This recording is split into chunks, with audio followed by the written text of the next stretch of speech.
Before the video starts, just a quick reminder to go check out the Chilling app. If you can't get enough content from me here on this channel, myself and other narrators here on YouTube are providing hours of unique and spine-tingling scary story narrations exclusively over on Chilling. There's new narrations from me added weekly, and there's new professional narrators constantly being added to the list. There's literally hundreds of hours of scary stories to binge on, from monsters, paranormal, thrillers, and true scary stories. The Chilling app even has classic novels, true crime stories, and chilling original series. And this all can be enjoyed with their one-of-a-kind ambient menu, where you can mix in immersive and relaxing sound effects like a crackling fire, dark storms, and chill rain, and adjust their volumes independently and a sleep timer so you can drift off to dreamland without interruptions after. And guess what? They just added the ability to download stories you're listening to, so you can listen offline now as well. Click the link in the description or the pinned comment to try the free trial of the Chilling app, and after that it's only $2.99 a month, which makes it completely ad and interruption free. And don't forget, Chilling is giving away a PlayStation 5 bundle. There's another link down below with simple instructions on how to enter. A winner will be announced February 28th, 2022. Thanks so much, friends, and enjoy the stories.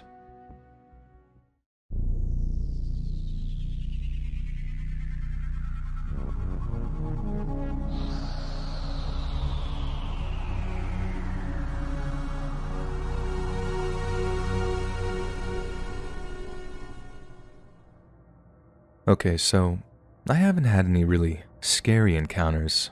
Most just made me uncomfortable. But this one has really stayed with me over the years, because it scared me in a different way than the conventional evil spirits, monsters in the woods type of thing. So I was with my girlfriend at the time this went down, and we were hanging out with two mutual friends. We were in our late 20s walking around an outlet mall, and I was about 10 feet behind the three of them, talking to my mom on the phone, so anyone else, it probably didn't look like I was with them. As they walked past some random bench, some guy sitting on it stood up, then flashed them what looked like an awful lot like a police badge.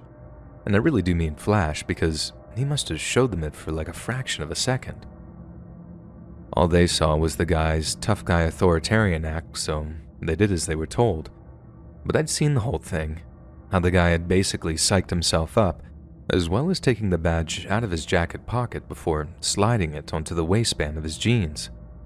Unless they're undercover, cops have their badges on show all the time, either on their uniform or on their person if they're in civilian clothes.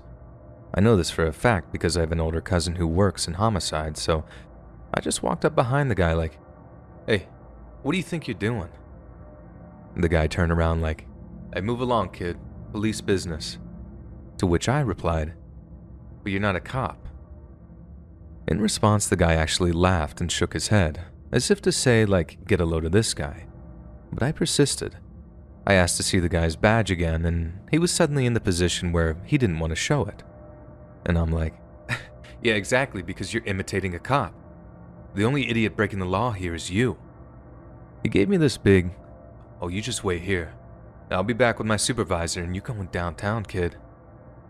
But as you can guess, the guy never reappeared. The girls thought I was pretty cool for having called the guy out like that, and as dope as it was to soak up all that clout, I guess, the whole encounter left me with a really, really bad feeling. Like, yeah, I called the cops after, gave them a detailed description of the guy so they could stop him from doing that again. But how long had he been imitating a cop for? And would he just move on and try the same thing somewhere else? I can definitely see someone less savvy falling for the act, in which case, if they followed him somewhere or gotten into his car, they'd be completely and utterly at the guy's mercy. And yeah, maybe he was just some dork, or maybe, just maybe, he was way, way more dangerous.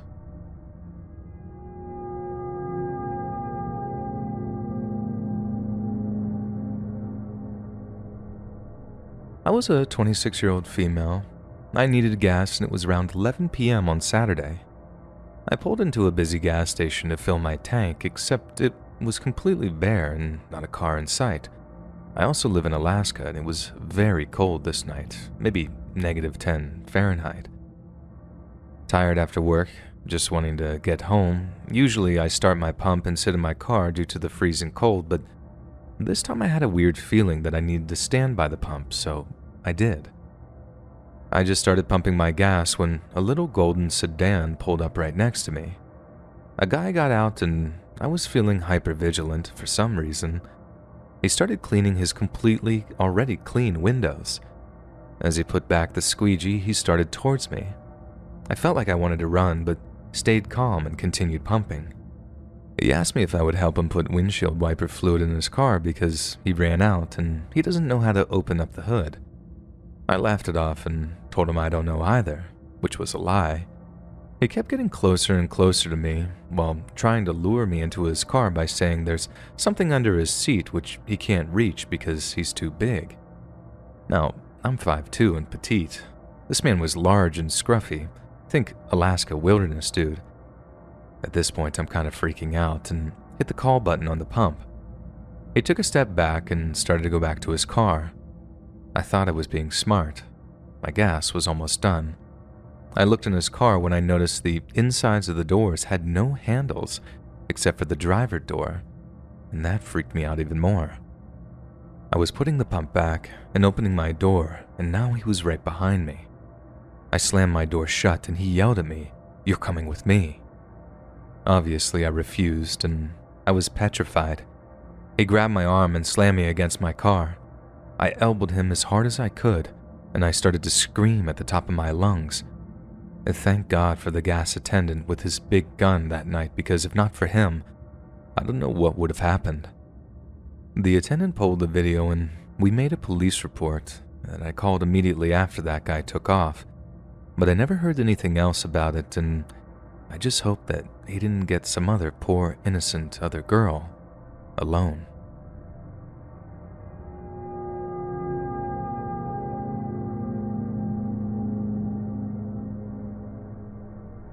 I was working at my first ever job in retail. I was around 20 years old. It was a busy morning, 9 a.m., somewhere mid-December, and hence why it was so busy. I was working the checkouts as per usual, scanning items, ringing up customers, and all that typical jazz. About an hour into my shift, I was serving an elderly man who bought just a handful of items. After giving him his subtotal, another guy behind him, reeking of booze, stretched out, handing me cash. I kindly told him I wasn't serving him, I was serving the man in front of him. Then I looked down and saw that he was buying some cheap knockoff branded Baileys, some type of booze, and of course I figured out that this guy was completely wasted. Just as I was taking payment from the elderly man, I was planning in my head how I was going to tell the next guy that I cannot sell alcohol to him as he's already drunk, as this is my first job and I never encountered this sort of thing before. So I finished serving and now on to the drunk guy. I looked around in hopes to find another colleague or my manager, but not one was in sight or available to help. So I looked at the man, and just before I opened my mouth, I felt like someone grabbed a fistful of my hair and something sharp poking me in the back, and of course a man whispered in my ear, to which I also smelt alcohol on his breath. "Serve my mate." He pushes, which I'm assuming was a knife, harder into my back. "Now." In complete shock, I said nothing, just scanned the bottle, took the cash, and they were gone. I quickly turned around to my colleague, working checkouts behind me, but all they did was look at me and asked if I was okay, completely unaware of what just happened. Then I went for my break. I see my manager pass by, so I rushed over to him and told him what just happened. All he did was laugh because he thought I was joking, but criticized me for selling alcohol to someone under the influence. Whatever that sharp object was that was in my back cut me. Before my break, I could feel blood running down my back and it was incredibly sore. Of course, I couldn't see the blood as my uniform is black. I screamed that it's true, it did happen, and I turned around and lifted my hair as I have very long hair, and I said to lift up my shirt, and I got a female colleague close by to do it. I told her that this guy sliced me, but the manager just said, "Ew, no, I don't want to see you lift up your shirt." and just walked away staring into his phone. Well, I didn't return to finish my shift. I just snuck out of the store, took a taxi and went home, and my mom cleaned up my back and dressed it, and then the next morning she called the work to tell them I'll not be returning as the manager's incompetence to take action when I could have almost been stabbed over a bottle of booze.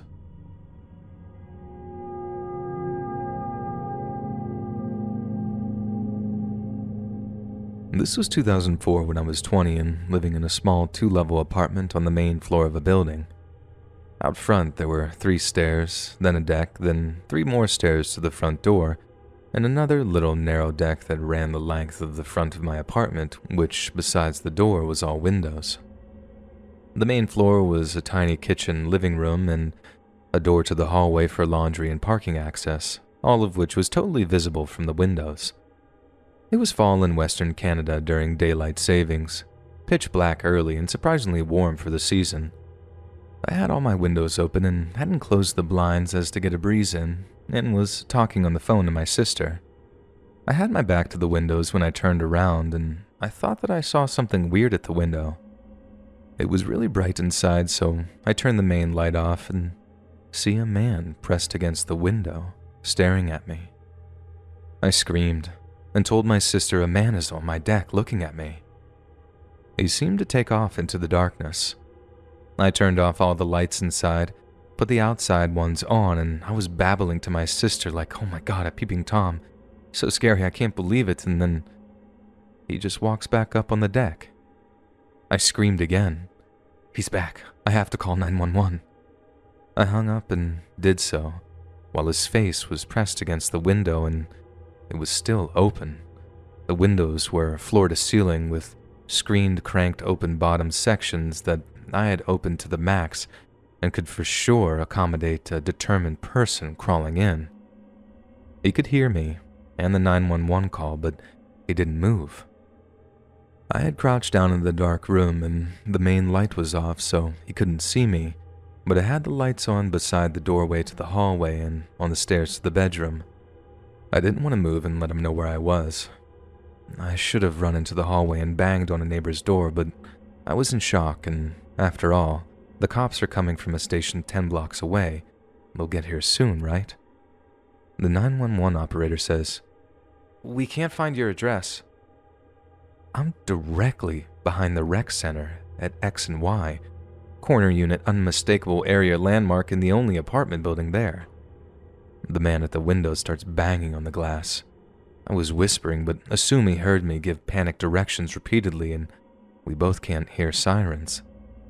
It felt like this would go on forever when he finally just ran off.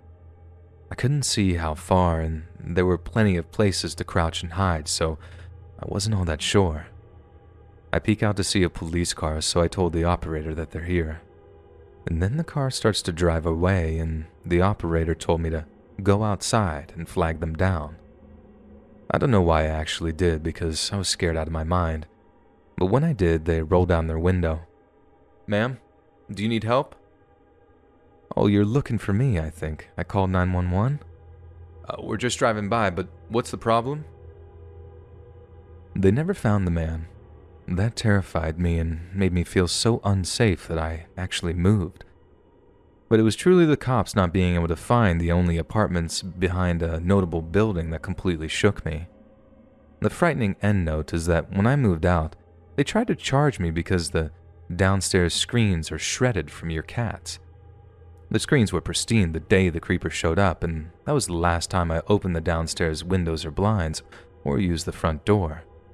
The property manager laughed and mocked me, called BS when I said someone cut them, until I showed her the police report. She lived there too, so suddenly, things weren't so funny.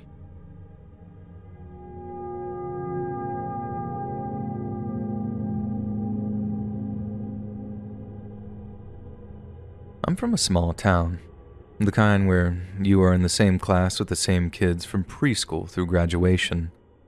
I was never popular and had my fair share of bullies, but never as bad as one kid in my class, Max. He was on the shorter side and had these little round glasses with his hair slicked to the side like he was right out of a movie cast as the stereotypical nerd. He kept to himself and didn't really interact with others if he could avoid it. Now fast forward to 8th grade, when we were paired as lab partners and had to sit at the same table together every day for the entire year. I considered myself a nice person and always went out of my way to make sure I wasn't rude to people, especially people who hadn't done anything to deserve it. So, of course, I was friendly and happy to be his partner as long as he did his fair share of work. The year came and went. He was shy but polite, and we got along fine being partners. 9th grade started, and I had a lot of troubles at home with my birth father, so I chose to move in with my mother a few towns over. I was only about 30 minutes away, but I had to start a completely new school a month into freshman year, and it was scary. I may not have been popular at my last school, but I did have several friends whom I'd loved and missed dearly.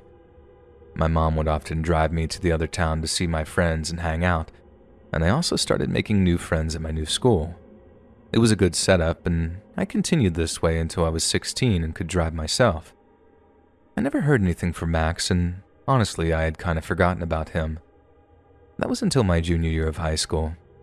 I started casually seeing this other guy, Jack, from my hometown, and he asked me to go with him to prom. I was excited and happy to say yes, as I would get to spend the night with him and my friends from childhood. A couple of months before prom, my mother told me that there was a new lady at her job, and she was asking about me because her grandson was seeing me, and she wanted a picture so that she could put a face to my name. My mother knew Jack and knew this wasn't his grandmother, so she asked his name, and wouldn't you know it?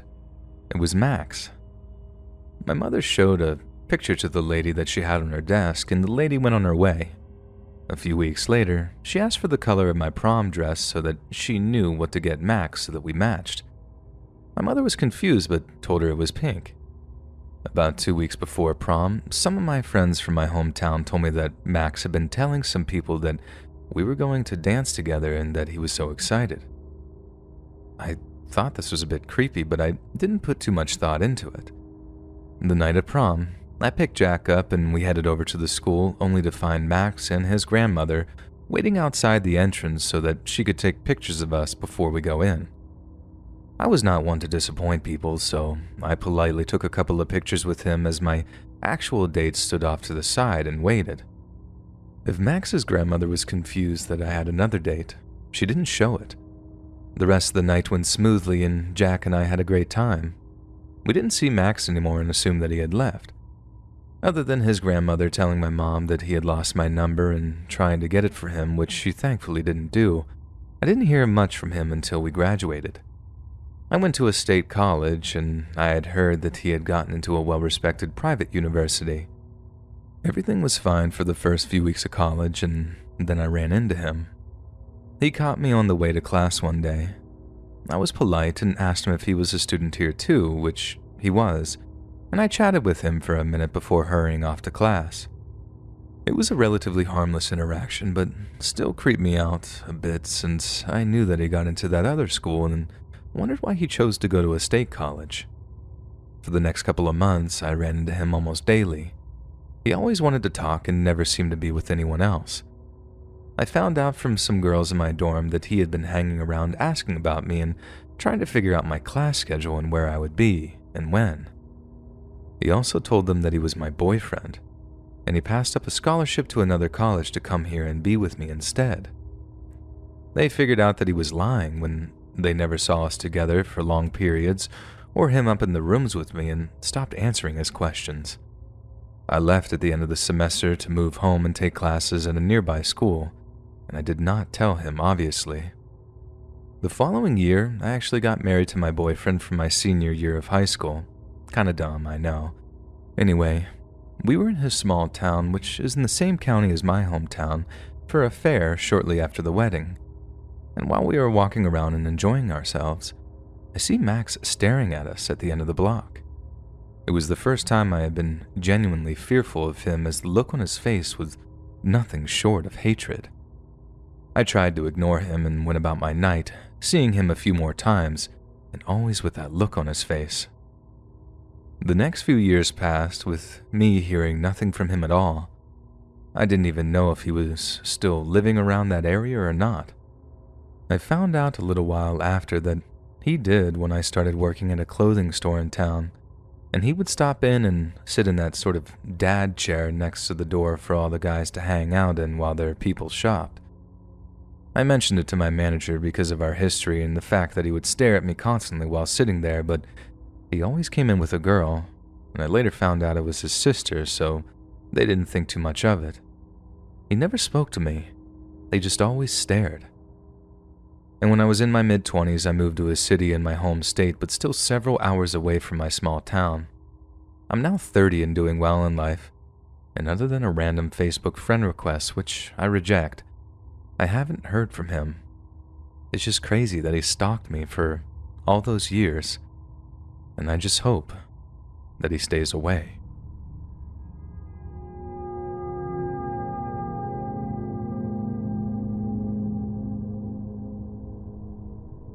When my friend and I met the woman we now refer to as the Banshee, it was about 10 at night. We were walking back from a milk tea place, and we were maybe at mile 5 of a 6-mile total round trip, almost home. We were walking on a long stretch of sidewalk next to a wide road that is busy during the day but almost empty at night. Now, a little background, my hiking buddy and I sometimes go for long walks through town at night when we can't get out to the trails during the day. It's dark, but our routes go through a fairly safe blend of residential and shopping areas. Usually we head to some sort of late-night restaurant or food truck. We walk, stop for food and drink, and then head back. We wear glowing vests that are battery-powered and reflective stuff to make sure traffic sees us because we've had some too close encounters with distracted drivers. We've also had a few encounters with some very strange people. She didn't start making strange noises at first. It was a long stretch of straight sidewalk, and we had seen her coming for a long time before she started that. No one else was out walking along the road at this hour. There were plenty of streetlights. She appeared under the lights, then disappear in some shadow of bushes and trees and reappear under the lights again. We were glowing in our vests in addition to the streetlights, so she had to have seen us coming too. I figured she worked at one of the shops or restaurants nearby and was getting done with closing up. I figured she was just trying to get home, just like we were. Until she started making these random noises. The first sounds were like an odd hacking noise, like she was attempting to clear her throat as noisily as possible. But this was just a warm-up. The sound changed to something like a cross between a crow cawing and a small dog's bark. Rendering it in text is hard, but the closest thing might be like, "Graw, graw." So we kept walking towards her, watching and listening, thinking perhaps she has some sort of disability or some other issue. She looked decently dressed, and she walked steadily and deliberately, not like someone on drugs or something like that. And if not for her noises, she seemed completely normal. Then she made these loud but low-pitched groaning noises, something like, "Mmm." It had us briefly making zombie movie references, just joking a bit, but we speculated if she was maybe talking to someone on earbuds or making an attempt at singing something. But it got weirder as she added some higher-pitched screechy sounds, something like an angry cockatoo might make, like craw, craw. At this point, she's less than 2 blocks away and she's rotating through these bizarre sounds with short pauses of silence between. She looked like someone's cute little grandma. She didn't look like anything you'd expect to see making these sounds. She's wearing an old-fashioned thick skirt, a cardigan, and clunky-looking shoes, carrying a single cloth shopping bag. Her hair is a short, curly old lady perm. She looks adorable. She sounds insane. Graw. Mmm. Graw. She's getting closer, and her bizarre noises are getting more unsettling. And I realize I can't see what she's clutching in her other hand, the one that doesn't have a shopping bag. She looks harmless, but the sounds are too weird. My buddy looked at me and asked, "Time to cross?" Echoing my own thoughts. We didn't want a confrontation with this woman. I nodded, but just before we step out into the road, the lady seemed to have the same idea. She suddenly veered off the sidewalk and then went into the road, making a steady diagonal line towards the other side. There was no traffic on the road at this point, so I wasn't worried. I was relaxed a bit, continuing on. I figured she was avoiding us, just like we were about to avoid her. But just as we started to pass her, she suddenly screamed and rushed at us from the middle of the road. Her mouth was wide open as she charged us, just shrieking. We stepped quickly apart, and her abrupt rush took her right between us, just shriek-wailing that horrible sound. It sounded like it would hurt her throat. Banshee-like is the only word I have for it. We were several feet apart, and both braced for her to come back and do something, but instead she veered again and went down the sidewalk the way she had originally been going. As she walked away, she kept looking back at us and keeping up short bursts of the shrieking banshee noise, stopping to take breaths. As she got further away from us, she started caw barking at us again. We stood there for a while, just silently watching until she was a good long ways off down the sidewalk, with her very strange crow barks fading into the distance. I still have no idea what was wrong with her. Did our lights somehow trigger an episode? I really do hope that she's okay. She seemed to know where she was going.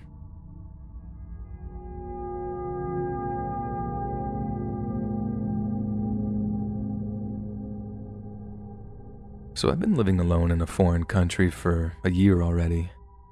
The last months I've been taking a ferry to move because the metro is usually crowded, stressful, and in these times is kind of a nope for me, so the ferry is always the best option. At least this was my thought until this week. On Monday, a random guy, probably in his 30s, sat next to me in the ferry and tried to talk. I'm not good with the language yet, so I let him understand that I didn't know what he was saying. He kept talking and showed me his phone, that he had just taken a picture of me. I asked him to delete it, but he didn't understand, so I just ignored him to make him stop. It was irrelevant at the moment, and on Tuesday I noticed the guy was in the ferry again, but this time he greeted me and called me by my name. How he knew was strange, which of course surprised me since I had no idea who he was. He sat next to me and kept talking non-stop, but this time he went a little over-familiar and even tried to hug me. My luck, a woman noticed it and sat between him and me pretending to be my friend. On Wednesday I used the metro instead of the ferry, so it was normal. On Thursday I took the ferry and this guy was there again. This time he sat further away. When the ferry reached the other side, I noticed the guy was following me, so I changed route and went to a bus stop which is just next to the ferry port. As it was late at night, there weren't so many people around, and I was pretty scared, so I sat in the bus stop and there were a couple of waiting there, so I started to feel safe. But the stalker came and sat next to me and suddenly held my arm while saying, "Come, come, come," and trying to take me with him. At this point, I just held his arm tight and asked for help. The couple next to me called police, and I filed a report. And I mentioned that on Monday that he was taking pictures of me, and that he might be doing the same with other girls. Police asked for his phone number, and to my surprise, he handed it to them with no problems, like he was sure nothing was going to happen to him. When police checked his phone, they found pictures of me, but not just from Monday. This guy had been taking pictures of me for months. Months. Not just in the ferry, but also in the parking area, and even outside my own home. Besides my pictures, they found pictures of different girls, which I believe that he'd been following for months as well. The worst thing about this whole situation is that I filed the report directly to the police, but they couldn't do anything because the guy hadn't hurt me. So right now, I'm looking for a new place to move. Either way, be careful all. There's creeps everywhere.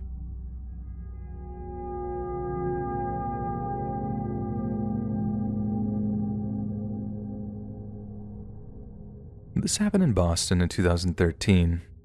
I'm now a 30-year-old female, but I was 23 at the time and was looking for an apartment with a roommate. They were the same age. We had a pretty tight budget, so rather than using a realtor, we applied to ads on Craigslist. It wasn't my first time using Craigslist for this, and having come across my fair share of creeps, I made it a point to never go to tours alone, and to make sure someone who wasn't coming with me knew the address of where I was touring. So we scheduled an appointment to meet with someone to view a one-bedroom that was open in a 3-bedroom house in Dorchester. We get there, get inside the front door, and he told us to wait in the foyer. I like to think that I have pretty good intuition, and the place immediately felt very creepy. He said that the open bedroom is in the guest house in the backyard, but it looked more like a garage. Then he said that his neighbor has been asking to move into the open room, and he doesn't want her to know that he's letting other people tour it. So when we go to the backyard to see the guest room, we should try to walk as quickly as possible so she doesn't notice in the event that she was looking outside. And all the red flags are going off in my head. Then he told us that he'd go back there first and tell us when it's okay to head over. He leaves. A minute or two goes by, and through a window we can see a few other guys that we didn't see before head to the garage. More red flags. Me and my roommate look at each other and without even having to say a word, immediately leave the foyer and walk out to our car. We get in the car, lock the doors, and drive away as quickly as possible. About 5 minutes later, he calls and asks us why we left. He sounded really upset. Told us we wasted his time, blah blah blah. I know in my gut that he did not have good intentions, and to this day, I wonder what would have happened if we went to that tour in that garage.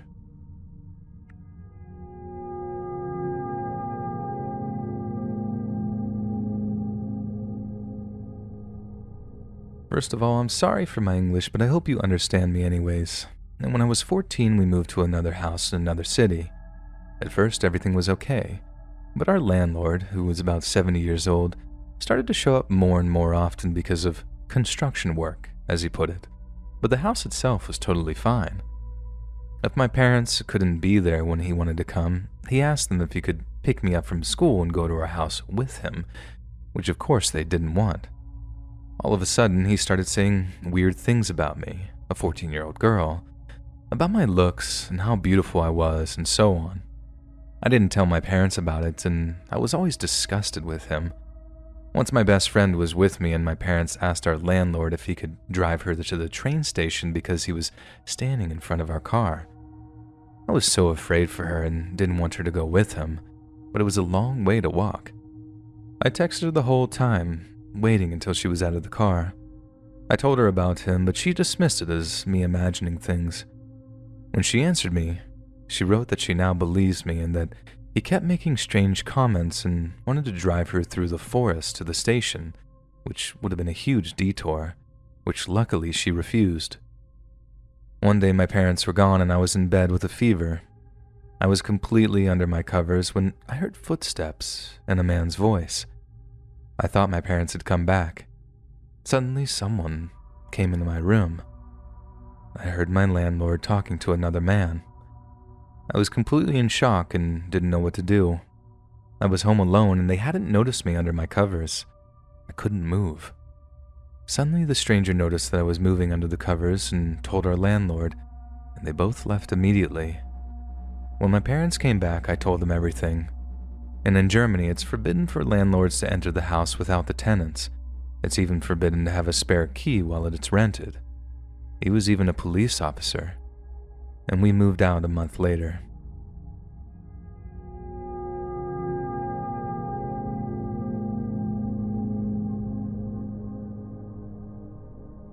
I'm a 22-year-old female from Hawaii and live on the more countryside of my island where not even Google Maps can tell you exactly where I live. To put it simple, I live in the boonies, and people who don't live by me don't come into my neighborhood unless they're lost. I'm only saying this for context. About 3 days ago, I was in my driveway on my way to catch the bus to work, till a weird catering truck came towards my house and pulled into my driveway. A middle-aged guy came out wearing a tacky Aloha shirt only tourists would be seen wearing, and dirty khaki shorts with run-down sandals. He looked dirty, to say the least. He looked like he hadn't scrubbed in days. He asked me if I wanted to buy meat or seafood and said no thanks, then asked if anyone was home. I lied and said my uncle, hoping that he would go away. These kind of trucks don't come anywhere on my side of the island, by the way. But he didn't. Then he proceeded to compliment my looks, saying how I have nice hair, then going on to how beautiful island girls are and how our curves are. Just all this creepy stuff. It wasn't until my neighbor came outside that he drove away. Yet once I turned the corner, there he was, and then slowly drive behind me. I felt sketched out and called my mom, who's a dispatcher, and told her what happened and how he looked. She told me she'd handle it. And by that time, more people started coming out of their houses, and he left.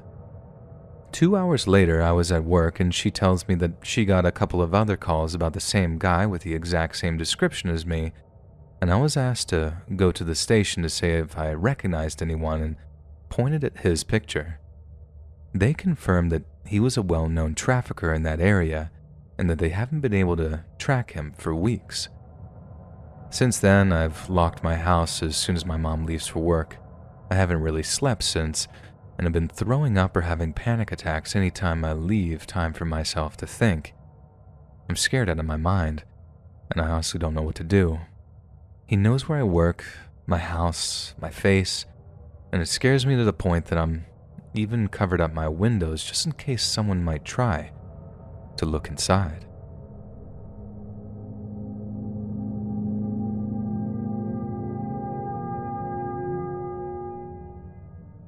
So, many years ago, before the magical invention of cell phones, we used to wear these things called pagers, strapped to our hips.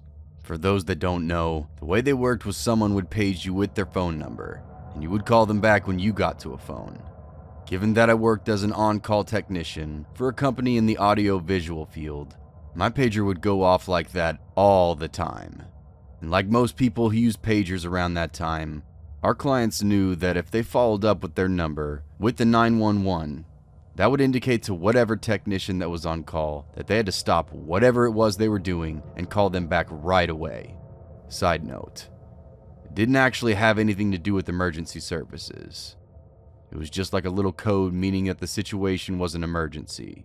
But although I was always busy, I rarely, if ever, got 911 codes popping up on my pager. So one afternoon in late October, I'm working down in Florida, traveling from Orlando to St. Petersburg via Interstate 4, when my pager goes off with a number I don't recognize, but one that was also followed by a 911 code. So naturally, I find the first exit, and then pull into a little truck stop looking joint, just outside of Plant City with the intention of finding the nearest payphone to use. This takes only maybe 4 or 5 minutes tops, as there are plenty of places to pull into in that general area. I park up, get out of my truck, and walk into the place, asking the clerk for some change before heading to the wall where there are like 6 or 7 different payphones to choose from.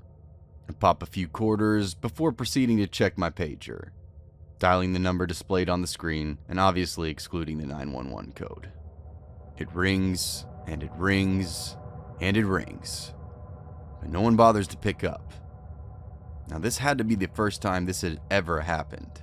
Like I said, that was an emergency call, which usually meant some live music venue owner was in dire straits with some faulty sound equipment or something, and my services were desperately needed. So there I am, thinking to myself like, what the hell? Who the hell would page me with the 911 code and then just not bother to answer their phone? It's right around then that I notice another ringing sound in addition to the one in my ear. So I pulled the headset away from my ear, only to notice that 2 of the phones over on the other end of the wall are ringing from receiving incoming calls. Now, to this day, I'm not quite sure why I did this, but I hung up my handset, having gotten it into my head that the person that needs me is now somehow calling one of these other payphones, even though, like I said, it's 2 of them that seem to be going off. But as soon as I put my phone down, their ringing from the other payphones stopped altogether. So as you can guess, it was my payphone calling the other payphone. And maybe the other one was ringing by coincidence. That was the closest thing I could figure. And here's where the story starts to get seriously weird. I walk a few paces over to the other phone, pick up the handset, and check the phone number printed above the buttons. You guessed it. It was the same number I had gotten on my pager. But my head was so fried from the whole thing that I had to double and triple check the numbers. before it finally got through my skull what was actually going on. Someone had used that payphone to call my pager, from the exact same truck stop I had opted to pull into in order to call them back. There's no way they could have known I was going to do that, right? It was pure coincidence. Maybe even some sort of technical glitch, but it seriously zapped my brain. I then walk over to the girl at the counter and politely, if not confusedly, ask her if she saw anyone use the payphones I had been using in the past 10 or 15 minutes. This time it's her turn to look all confused. Before telling me that I was the only person in the store for the last hour, I pressed her on it, explaining the entire thing with the phone call coming from the payphone. She just shrugged it off, telling me that, sure, there could have been someone using the phone. She could have just happened not to notice. Somehow she was. But this was pretty late at night, so I don't blame her entirely for not being so observant. So the story has gotten weird, but now this is where it gets downright scary. I get back in my truck, still freaked out from what had just happened. Then drove off about 10 miles down the highway before I see something truly awful. I mean, it looked like a missile had hit the highway or something. This huge 7-car pileup involving a tractor trailer that was hauling a bunch of scrap metal or something. There were state troopers and paramedics all over the place, with what looked like bodies lying on the tarmac.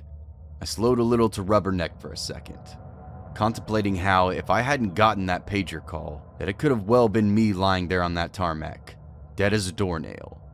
The timing was just too perfect. From a place I was heading in the direction of, none of it made sense at all. But it somehow made too much sense also, if that makes any sense at all. I can feel myself weirded out just thinking about it all these years later. To this day, I have absolutely no idea who called me off that payphone, or why. It had to have been a wrong number, a technical glitch, or some other perfectly rational explanation for what happened. I do not believe in the supernatural. I don't believe in fate, and I certainly don't believe my mom's explanation that it was my guardian angel or whatever. But one thing is definitely clear to me. If it wasn't for that mysterious pager call, I could most definitely not be alive telling you this story today. Hey friends, thanks for listening. Click that notification bell to be alerted of all future narrations. I release new videos every Monday, Wednesday, and Friday at 7 p.m. Eastern Standard Time. If you got a story, be sure to submit them to my subreddit, r/letsreadofficial, and maybe even hear your story featured on the next video. And if you want to support me even more, grab early access to all future narrations and bonus content over on Patreon, or click that big join button to hear about the extra perks offered for the channel. And check out the Let's Read podcast, where you can hear all of these stories in big compilations and save huge on data. Located anywhere you listen to podcasts. Links in the description below. Thanks so much, friends. Oh yeah, what were we going to say again?